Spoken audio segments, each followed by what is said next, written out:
unsettled by this latest atrocity. And that's the BBC's Shata Gilani.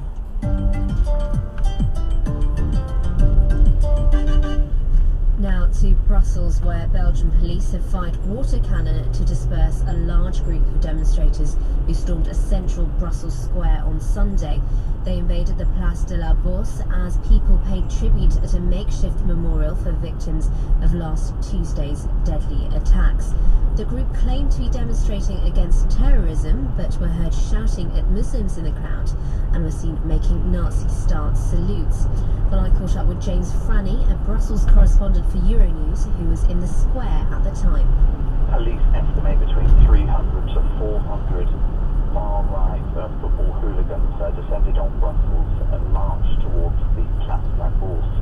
This is a central square just behind the infamous Grand Place, which has become the focal point for vigils and ceremonies to commemorate those who lost their lives in Tuesday's events.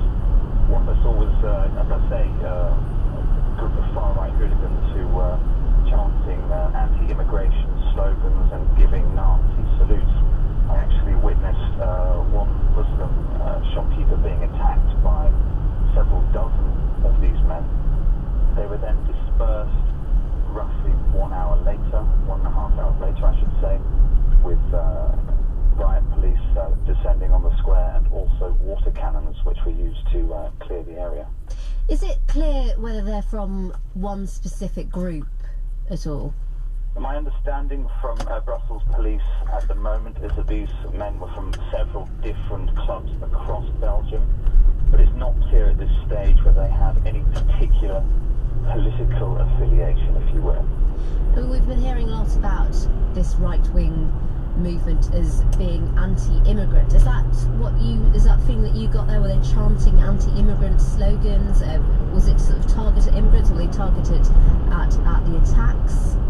What the test against is what they see as the so-called Islamisation of Belgium, denouncing what they see as a lax immigration policy, not only in Belgium itself, but also across Europe. They are very critical of Angela Merkel's refugees welcome policy, for example.